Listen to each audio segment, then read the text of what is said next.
Operasi tangkap tangan atau OTT terhadap kepala daerah kembali terjadi. Kali ini, Komisi Pemberantasan Korupsi menangkap Bupati Pekalongan, Fadia Arafik, melalui operasi tangkap tangan di Semarang, Jawa Tengah pada Selasa 3 Maret.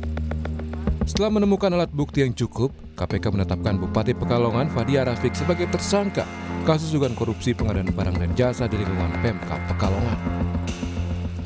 Deputi Penindakan dan Eksekusi KPK Asep Guntur Rahayu mengungkapkan, peristiwa ini bermula saat suami Fadia, Mihtarudin Ashraf Abu, yang juga anggota DPR RI, dan anaknya, Muhammad Sabik Ashraf, yang juga anggota DPRD Pekalongan, membuat perusahaan PT Raja Nusantara Berjaya. KPK mengungkap perusahaan itu menerima total 46 miliar rupiah dari kontrak dengan Pemkab Pekalongan.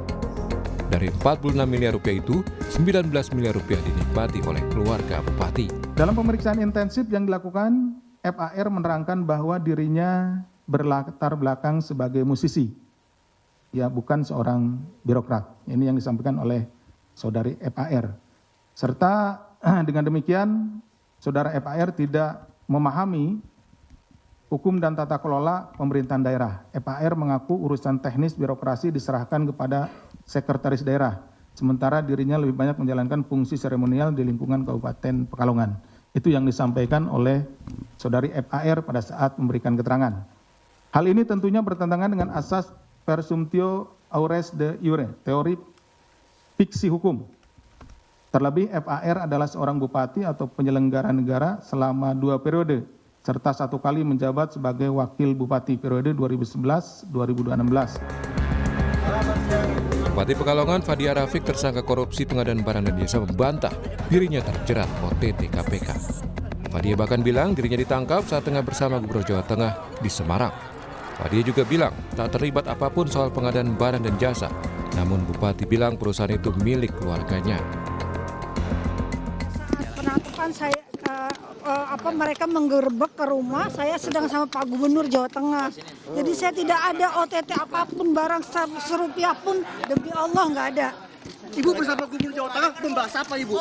Nggak membahas izin bahwa saya besok nggak bisa hadir acara MBG gitu. MBG. Ibu ikut proyek dalam pengadaan PBJ juga, Bu, ya? Perusahaannya, Bu? Enggak, saya tidak ikut, Mbak. Itu apa itu? Ya. Bukan, itu bukan punya saya nggak pernah ikut. Itu perusahaan siapa, Bu? Itu perusahaan dari keluarga, bukan saya. Wakil Bupati Pekalongan, Sukirman, memastikan pelayanan pemerintahan berjalan normal usai KPK melakukan OTT Bupati Pekalongan, Fadia Arafik. Sukirman menyebut ruangan Bupati hingga sejumlah ruangan di kantor Setda tidak dapat digunakan lantaran masih disegel KPK. Begitupun aset mobil mewah milik Bupati Fadia yang disegel KPK dan masih terparkir di pendopo rumah dinas Bupati. Masih berjalan dengan baik di bidang kesehatan, di bidang pendidikan, di pasar-pasar, UKM, UMKM, dan seterusnya, perizinan dan seterusnya masih berjalan dengan baik. Seperti biasa, kami secara otomatis selalu berbagi tugas, saya khususnya dengan Ibu Bupati. Bila satu berhalangan, satu mengerjakan yang lain. Pasca OTT KPK, ruang kantor Bupati Fadia Arafik, ruang Sekretaris Daerah Yulian Akbar, dan sejumlah ruang kepala dinas disegel KPK. Sejumlah aset mobil mewah milik Bupati Fadia di pendopo rumah dinas juga tak luput disegel KPK. Tim Liputan Kompas TV.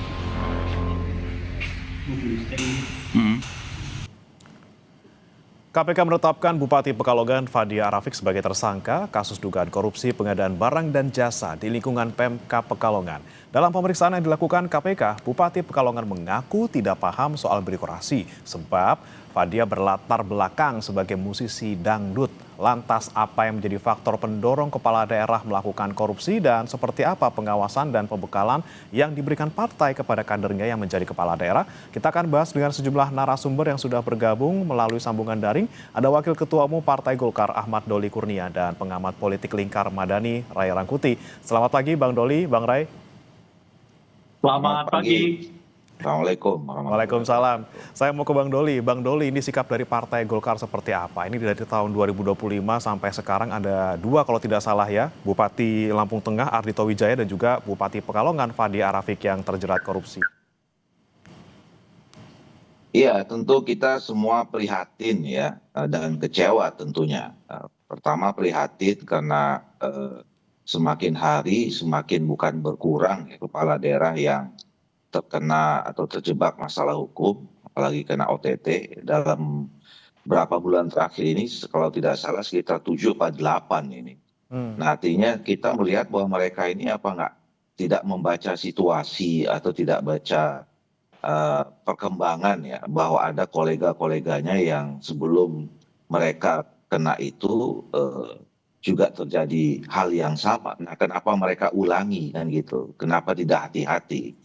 Nah, yang kedua, sebagai pimpinan partai Golkar, di mana ada seperti Pak Dia inilah, dia adalah kader Golkar, bahkan ketua di sana. Nah, tentu kita kecewa ya, kenapa senaif itu, ya. Karena di dalam partai kita sebetulnya kita sering sekali mengingatkan ya, jajaran partai kita ini untuk fokus menjalankan amanah yang diberikan rakyat ya, melakukan kebijakan-kebijakan yang pro rakyat, kemudian selalu harus ikut aturan gitu. Jangan mengambil kebijakan yang berpotensi bermasalah hukum gitu. Nah, itu sering kita ingatkan. Bahkan sebetulnya kepala-kepala daerah seperti Fadia yang sudah kedua periode ini, itu pernah dulu kita lakukan semacam briefing atau pembekalan yang dilakukan oleh partai yang diisi oleh KPK gitu. Nah, jadi sebetulnya tidak ada alasan ya, menurut saya, apalagi kalau tadi dijelaskan, menurut saya ya sudah tidak lagi perlu disampaikan alasan saya latar belakangnya apa gitu ya. Ya, ketika kita siapapun latar belakangnya ya, begitu mengambil keputusan untuk mengabdi kepada bangsa dan negara melalui posisi-posisi jabatan publik, ya kita harus tahu tugas dan tanggung jawab kita itu apa, hak dan kewajiban kita apa gitu. Jadi tidak ada no excuse lah ya, mau dari latar belakang mana gitu. Nah, oleh karena itu menurut saya sih nggak usah lagi buat alasan-alasan yang tidak tepat seperti itu, ya jalani aja, pertanggungjawabkan apa yang dilakukan dan ikuti proses hukum ini. Jadi partai kami tentu tadi prihatin, kecewa, tapi kami tetap menghargai negara kita ini adalah negara hukum. Proses dan mekanisme hukumnya sudah diatur ya, dalam kasus ini ya jalani saja, kira-kira begitu. Nah, tapi kan memang sudah tadi disebutkan Bang Doli, sudah ada pembekalan yang bareng-bareng KPK gitu ya, untuk tidak korupsi, untuk mengikuti aturan-aturan yang ada. Apakah mungkin kemudian dengan kejadian lagi gitu Bang Doli sekali ini ke Fadia seperti itu, apakah kemudian pembekalan yang diberikan ini masih kayaknya kurang mengena, atau sebenarnya ini faktornya ya faktor di pribadi Fadia sendiri gitu? Ya itu tadi, dan selain masing-masing partai, saya kira kan seluruh kepala daerah itu juga sering ya mendapatkan pembekalan seperti itu. Katakanlah terakhir retreat itu. Retreat itu kan juga sebetulnya pembekalan yang dilaksanakan oleh pemerintah pusat kepada seluruh kepala daerah. Dan salah satu narasumber atau sesi yang ada dalam retreat itu adalah ketua KPK gitu. Nah, artinya kan mereka sebetulnya udah berkali-kali kesempatan atau diberikan ya informasi tentang aturan dan segala macam itu. Nah, tapi memang lagi-lagi ya, ini alarm keras buat kita gitu ya. Kalau misalnya ada pejabat publik, terutama kepada yang hampir berturut-turut ya, terus-menerus ada yang terjebak masalah hukum. Jadi ini kan ya, saya kira buat Indonesia ini bukan sebuah prestasi ya, ketika semakin banyak orang atau pejabat yang terkena masalah hukum gitu, atau terjebak kasus korupsi. Ya, harusnya kan semakin lama semakin berkurang. Jadi artinya PR besar kita adalah membangun ekosistem ya, di mana semua orang itu tahu dan kemudian ya tidak mau lagi, atau bisa ada pencegahan lah ya terhadap tindak pidana korupsi itu. Dan itu tanggung jawab kita semua. Oke, kalau misalnya semua pejabat publik itu berasal dari partai politik, tentu salah satu atau tanggung jawab terbesarnya adalah dari partai politik. Tapi juga kita harus sama-sama membangun ya bangsa negara kita ini harus membangun sistem yang betul-betul bisa mengantisipasi atau mencegah ya semua kita ini adalah insan-insan atau pejabat-pejabat yang tahu hak dan kewajiban, paham mana yang salah yang benar gitu ya, sehingga tidak lagi melakukan langkah-langkah yang salah atau potensi masalah hukum itu atau korupsi. Oke, baik. Saya ke Bang Rey. Bang Rey, tanggapan Anda nih, sudah 2 periode jadi Bupati Pekalongan, bahkan sebelumnya sudah jadi Wakil Bupati juga gitu ya, sudah diberikan pembekalan kalau kata Bang Doli tadi di Partai Golkar. Masa iya alasannya karena nggak tahu soal aturan? Apakah ini cuma cara ngeles gitu ya, supaya dia lolos dari tuduhan, tapi cara ngelesnya kurang lihai gitu, Bang Rey? Iya, kalau nggak ngerti kok malah jadi bupati kan aneh.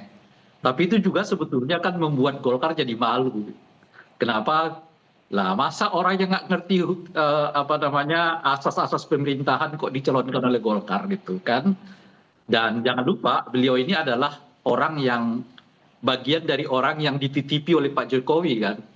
Ya ini artinya ada 2 sebetulnya kan, satu di Golkar, satu di Pak Jokowi. Tapi tiba-tiba ngelesnya itu loh. Saya nggak tahu loh, kok Golkar kok dorong orang yang nggak tahu kelola pemerintah daerah kan? Sama dengan Pak Jokowi juga kok bisa mendukung orang yang atau menitip orang yang nggak mengerti tata kelola pemerintahan daerah. Artinya memang betul ini alasan yang dibuat-buat, tapi alasannya ini sangat bisa memalukan Golkar, juga sangat bisa memalukan Pak Jokowi gitu ya. Itu yang pertama. Nah yang kedua adalah faktor ya, kalau kita bicara faktor, kita udah berulang kali mengatakan sangat bahaya dinasti politik ini, sebab salah satu faktor utama terjadinya praktek korupsi, kolusi itu adalah nepotisme. Nah ini salah satu yang bukan salah satu lagi, ini bagian dari sekian banyak kasus korupsi, kasus suap di daerah itu yang tata kelola pemerintahannya itu berbasis nepotisme. Seperti kita ketahui kan suami dari Ibu Padilla ini kan adalah anggota DPR dan juga dari fraksi Golkar. Nah, jadi kan kalau kita lihat lingkup yang kayak begini, nggak akan jauh pikiran kita akan terjadi praktek-praktek yang akan dapat menciderai asas pengelolaan pemerintahan daerah. Dan umumnya itu adalah terkait dengan suap, terkait dengan korupsi, dan sebagainya. Oleh karena itulah dari dahulu kita menolak praktek dinasti ini, karena hanya akan melahirkan koruptor-koruptor baru, nggak akan melahirkan pengelolaan pemerintahan daerah dan sebagainya gitu ya. Nah ini yang kedua.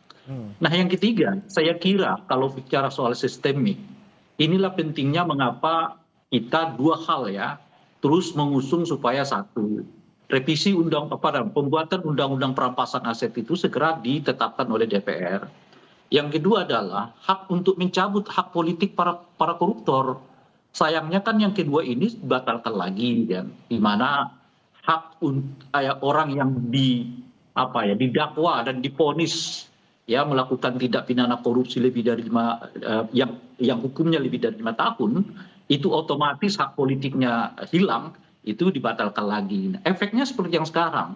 Saya kira kalau dilihat dari masifnya ya praktek korupsi dengan modus yang sebetulnya nggak ada yang baru modusnya gitu. Modusnya ini kan kalau kita lihat sekarang berpusat di soal bagaimana keluarga dilibatkan mengurus urusan yang berhubungan dengan APBD kan. Yang kedua adalah mengambil keuntungan dari proses seleksi di semua lapisan yang berhubungan dengan aparat pejabat daerah gitu. Jadi modusnya kelihatan dari situ sekarang. Korupsinya dari pelibatan keluarga di dalam bisnis APBD. Yang kedua adalah menerima bagian dari meloloskan orang per orang untuk masuk di dalam jabatan di daerah gitu. Nah, kalau dilihat dan mengapa ini terus berulang padahal sudah ratusan kepala daerah yang ditangkap oleh KPK, sederhana. Karena menurut saya bagi para koruptor ya sekarang ini nggak terlalu menakutkan masuk penjara itu gitu. Apalagi sanksinya cuma 5 tahun, 6 tahun gitu. Nah, oleh karena itu saya kira akan berulang terus, nggak akan selalu menakutkan mereka. Kan kita udah lihat banyak sekali mantan napi koruptor yang kembali ke politik, diterima oleh partai, didudukkan dengan sangat mulia lagi oleh partai, bahkan ada yang juga mendirikan partai politik, ada yang ikut terlibat dalam pengurus partai politik di jabatan-jabatan yang sangat prestisius gitu.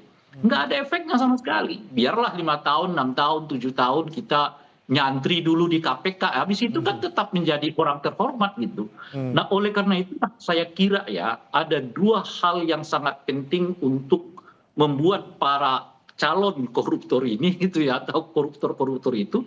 Pertama adalah mereka dimiskinkan melalui undang-undang perampasan aset. Yang kedua, hak politik mereka dicabut gitu. Kalau yang dua ini kita nggak lakukan, kita akan siklusnya akan begini-begini aja, tangkap ya, masukkan penjara, ribut sebentar, tangkap lagi, masukkan penjara, ribut sebentar, tapi tidak menyelesaikan akar masalah yang paling fundamental, yaitu soal apa namanya itu ya, pemiskinan dan juga soal pencabutan hak politik mereka gitu. Oke, bicara soal hak politik ini kan tentunya juga tidak lepas dari partai politik, Bang Doli. Tadi terkait dengan nepotisme yang mungkin menjadi akar permasalahan dari korupsi yang mungkin sering terjadi menjerat kepala daerah. Bagaimana kemudian Partai Golkar menyikapinya? Apakah kemudian dengan memperbaiki sistem perekrutan maupun juga pencalonan kader yang ada di partai sendiri? Iya, tentu ini buat partai kami, Partai Golkar pukulan ya. Beberapa kali terakhir ini ada yang Partai Golkar yang tersangkut masalah yang hampir sama kira-kira gitu ya. Saya setuju tadi bahwa sebetulnya kalau kemarin sekarang ini diberitakan modusnya itu modus baru, sebetulnya nggak ada yang baru sebetulnya ya, sama-sama saja gitu. Cuman ya mungkin lebih canggih saja ya. Nah, yang kedua untuk kali ini kan ada kemungkinan juga melibatkan ya keluarganya yang juga anggota DPR RI dari fraksi kami gitu. Nah, jadi ini pukulan sekaligus ya pelajaran lah ya buat kami Partai Golkar untuk kemudian ke depan harus lebih berhati-hati lagi dalam menseleksi. Tetapi sebetulnya kalau kita lihat tarik ke belakang kronologisnya ya, Saudara Fadia ini kan sudah tadi ya berprosesnya juga cukup panjang ya. Dia punya pengalaman memimpin daerah itu tadi cukup lah ya, jadi wakil bupati 1 periode, kemudian bupati itu 2 periode segala macam itu. Jadi tadi alasan yang disampaikan tadi itu bahwa tidak tahu, tidak paham, yaitu sesuatu yang ya menurut saya dibuat-buat dan mengada-ngada, ngeles aja gitu loh ya. Dan kalau memang dari awal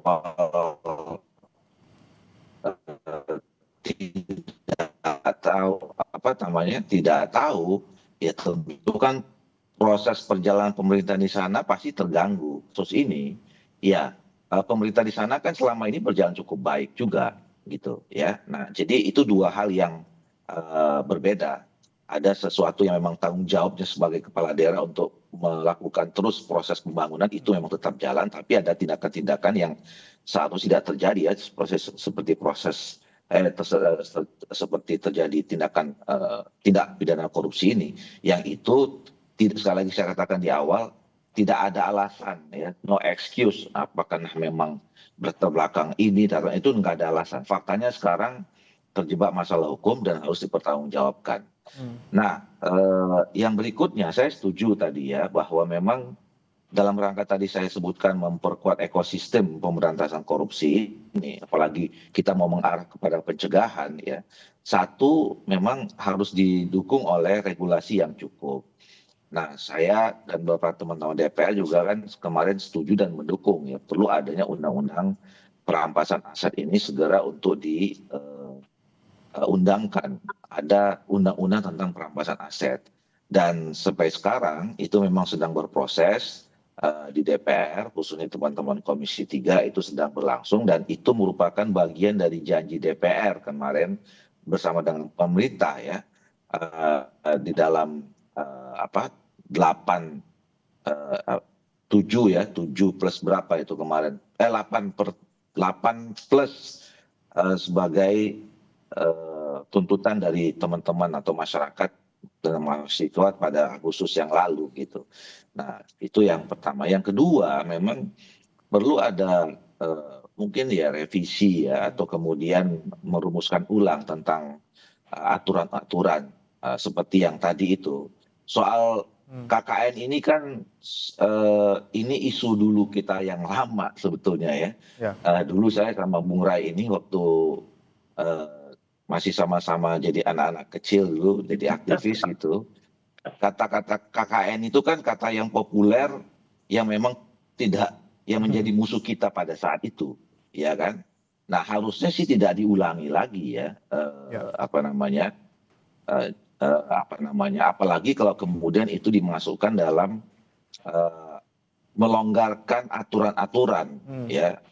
Harusnya kan aturan ke depan, aturan kita itu terhadap apa dulu yang kita kritik ya, sampai ke depan itu harusnya tetap berlaku bahwa kita memang harus membuat aturan yang anti KKN itu gitu. Nah, ini yang menurut saya juga akan menjadi PR kita ke depan. Oke, soal aturan juga kemudian jadi sorotan. Tapi kemudian yang ingin saya tanyakan ke Bang Rey, ini kan ada fenomena yang selalu terjadi berulang ketika pemilihan kepala daerah maupun pemilihan legislatif gitu ya.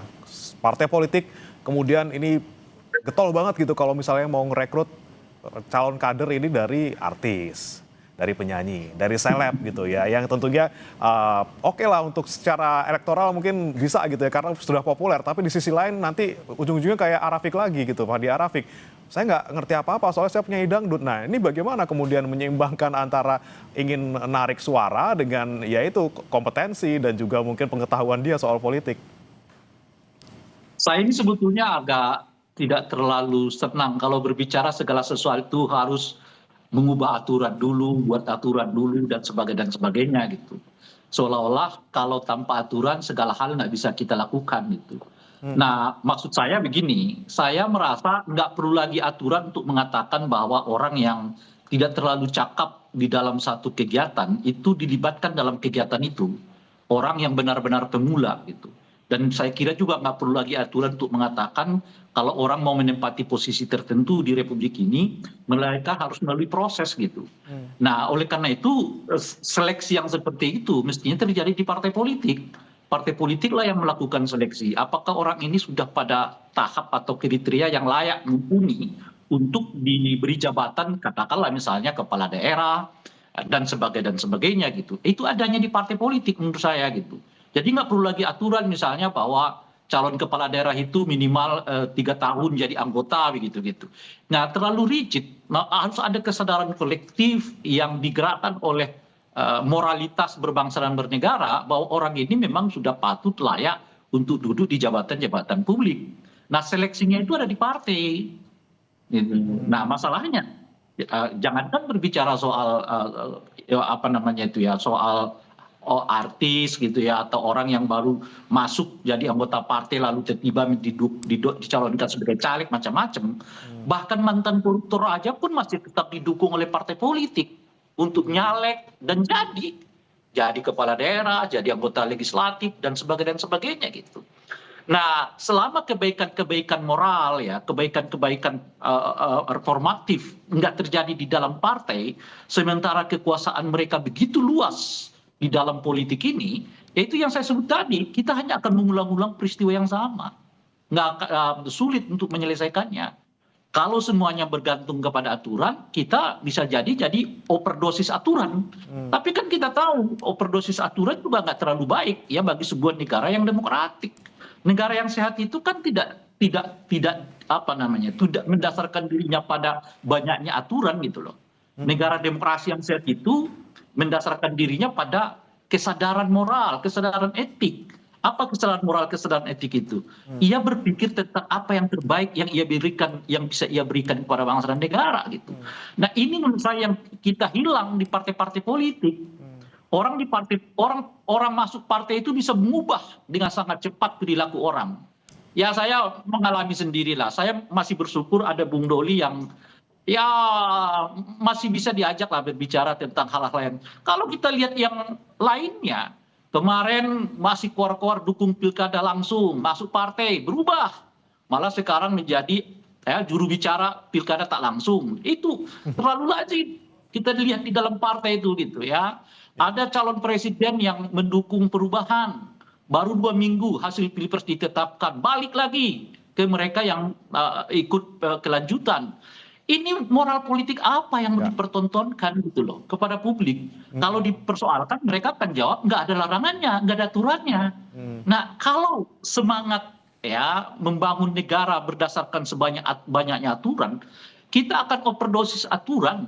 Pemilu kita itu menurut saya ya dari semua ya levelnya baik pilpres, legislatif, pilkada ya ini mungkin kita pemilu paling rigid dan paling tebal di dunia itu kita punya.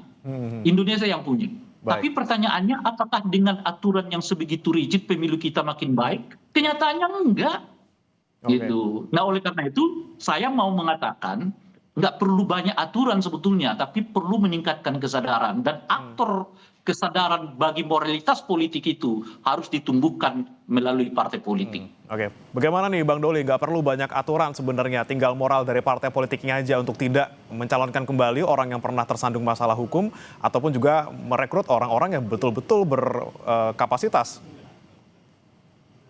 Iya, saya menilai tetap aturan itu penting ya, bahwa dan kemudian memang tidak perlu sampai over aturan, karena memang aturan itulah yang kemudian kita harapkan bisa terbangun sistem yang dalam tanda petik bisa memaksa satu habitat, satu lingkungan untuk bisa menegakkan aturan itu ya. Nah, contoh tadi misalnya kan kita belum punya peraturan tentang bagaimana negara atau aparat hukum bisa kemudian mengambil ya aset orang yang diduga itu bukan haknya gitu. Nah, dengan undang-undang perampasan aset gitu misalnya. Jadi kan kita tetap perlu aturan itu. Nah, memang betul harus ada persoalannya kemudian adalah ketika ada aturan yang membuat tidak itu kan karena kita tidak konsisten terhadap aturan itu. Jadi problemnya law enforcement. Ya, artinya kita bisa menganggap aturan itu ya bisa kita negosiasikan atau bisa kita tafsirkan lain dan seterusnya. Itu yang juga menjadi problem. Jadi law penting, aturan penting gitu ya. Dan tidak memang perlu ada over law gitu. Over regulation. Nah, tapi juga law enforcement-nya penting. Nah, ini juga menurut saya yang jadi penting. Satu. Yang kedua, soal rekrutmen ya. Kita ambil contoh misalnya Fadia. Kami lah misalnya di Partai Golkar, ya berusaha untuk selektif mungkin. Kami juga tidak selalu memaksakan diri misalnya, tadi ya kalau di awal pertanyaannya soal teman-teman artis gitu ya, yang kita hanya menganggap popularitasnya saja. Nah, relatif kalau kami di Partai Golkar ini itu ya karena stoknya agak banyak gitu ya, jadi seleksinya juga ini. Karena contohnya si Fadia ini, saya terus terang saja dulu waktu saudara Fadia dicalonkan, saya tidak tahu, tidak dapat informasi yang banyak bahwa saya baru tahu nih bahwa beliau adalah artis dangdut. Yang saya tahu, yang kami tahu beliau anaknya almarhum Arafiq, keluarga musisi. Nah waktu itu kan beliau diajak sama bupati yang lama itu menjadi wakil bupati. Dan selama jadi wakil bupati ya kita lihat performansnya di dalam melaksanakan tanggung jawabnya sebagai wakil bupati di dalam pemerintahan itu cukup baik. Dan kemudian waktu itu pada saat kita mau mencalonkan saudara Fadia, ya kita lihat dulu kan semua kan survei dan segala macam respon publik seperti apa, cukup bagus ya. Nah kita calonkan gitu. Jadi artinya itu tadi saya katakan ini dua hal yang berbeda. Satu soal performance sebagai atau skill ya sebagai pejabat publik yang diberi tanggung jawab untuk melaksanakan sebuah pemerintahan. Itu mungkin itu bisa baik. Dan semua saya kira kita bisa cek nanti satu-satu ya kepala-kepala daerah saja misal contohnya yang terkena kasus korupsi ini itu coba cek, bisa jadi proses perjalanan tanggung jawabnya sebagai kepala daerah dan pemerintahan itu memang diurus dengan baik. Tapi sisi yang lain untuk menjalankan semua pemerintahan itu menjaga kinerja yang baik itu nggak cukup, harus dibantu dengan soal integritas yang juga tinggi, ya. Sehingga memang mereka selain bisa menjalankan tanggung jawabnya sebagai kepala daerah, tapi juga punya integritas dan moralitas yang bagus sehingga tidak terjebak atau tergoda untuk melakukan praktek-praktek yang tidak benar seperti korupsi ini. Kita kira begitu. Baik. Saya terakhir nih ke Bang Ray sebelum kita tutup. Bang Ray, mungkin selain tadi faktor soal nepotisme, kemudian juga soal hukum kita yang mungkin kurang bikin jera untuk para kepala daerah untuk tidak korupsi lagi, ada juga kah kemudian faktor-faktor misalnya mengembalikan biaya politik yang sudah dikeluarkan selama dia mencalonkan diri, dan bagaimana kemudian seharusnya hal ini bisa diantisipasi dan juga bisa jadi perhatian oleh partai politik? Bang Ray. Ya, Bang Ray, suaranya masih di mute, Bang Ray.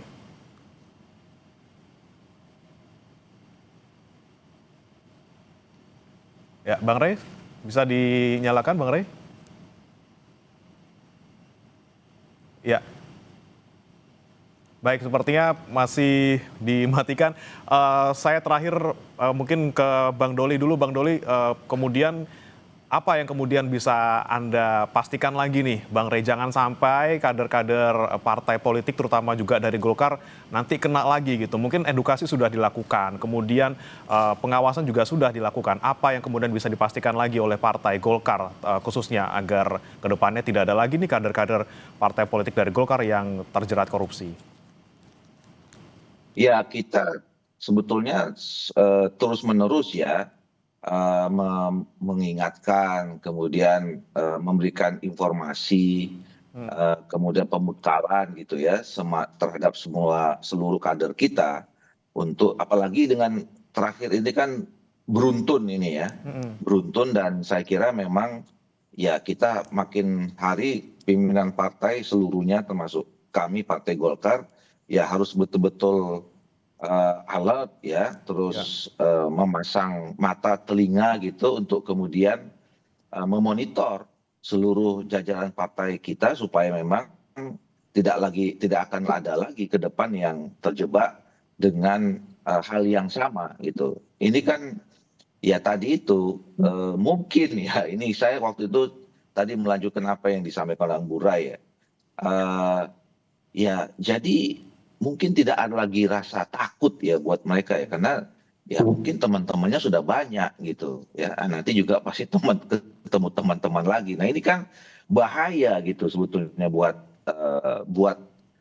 kita yang mengaku sebagai negara hukum, ketika semua orang sudah merasa tidak ada ketakutan lagi untuk melakukan tindak pidana korupsi, karena mungkin tadi ya satu aturannya yang mengatur soal itu memberikan sanksi mungkin kurang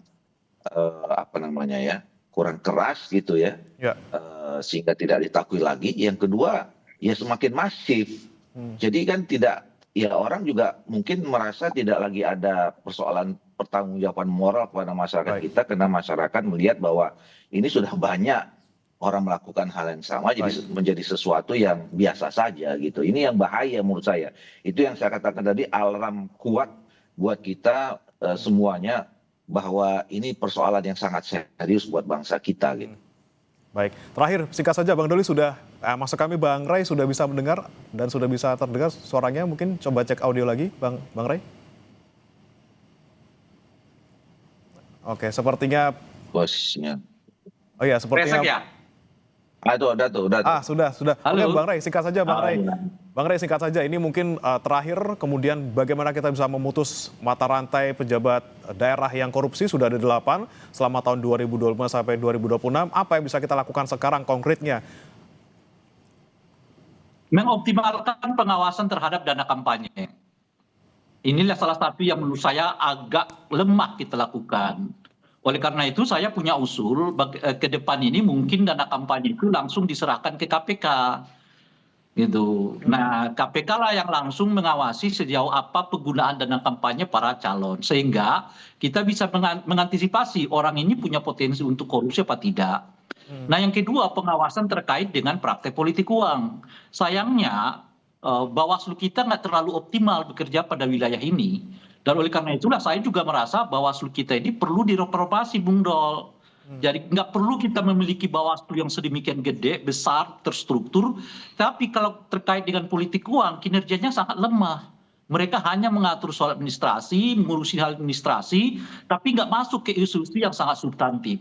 Bagaimana dana kampanyenya, bagaimana praktek penggunaan dana kampanye, bagaimana praktek politik uang dan sebagainya. Sebab aturan praktek politik uang itu sudah sangat terang benderang di dalam undang-undang kita, tapi seringkali itu kemudian justru jadi alasan untuk tidak terjadi permasalahan terkait dengan praktek politik uang. Nah ini semua sangat tergantung pada visi daripada Bawaslu-nya. Kalau Bawaslu-nya seperti sekarang nggak bisa optimal dalam kerangka ya memberantas penyakit paling fundamental dalam pemilu. Satu, manipulasi suara. Kedua adalah praktek politik uang. Yang ketiga adalah penggunaan kekerasan dan hoax. Yang keempat adalah daftar pemilih. Yang ngapain kita bentuk Bawaslu yang sedemikian gede gitu loh. Bagus aja kita buat panitia ad hoc lah, satgas gitu, satgas anti politik uang, satgas anti pembelian suara, manipulasi suara, daripada membuat badan Bawaslu yang sedemikian besar tapi tidak mampu ya melakukan pemberantasan terhadap praktek politik uang itu. Baik, berarti dari hulu, tengah, dan juga hilir. Dari hulu mulai dari perekrutan, pencalonan di partai politik, kemudian ketika pemilihan di kampanye, pengawasannya harus diperketat, dan juga nanti hilirnya ketika sudah menjabat, bagaimana hukuman ini bisa membuat orang-orang yang sudah terpilih ini tidak korupsi lagi, akan takut untuk berkorupsi. Tentunya kita nantikan bersama agar korupsi di muka bumi ini ya, di Indonesia ini juga bisa sirna seperti itu. Terima kasih Bung Ahmad Doli Kurnia, Wakil Ketua Umum Partai Golkar, dan juga Bang Ray Rangkuti, pengamat politik Lingkar Madani, sudah bergabung bersama kami di Sapa Indonesia Pagi. Selamat pagi. Sampai ketemu.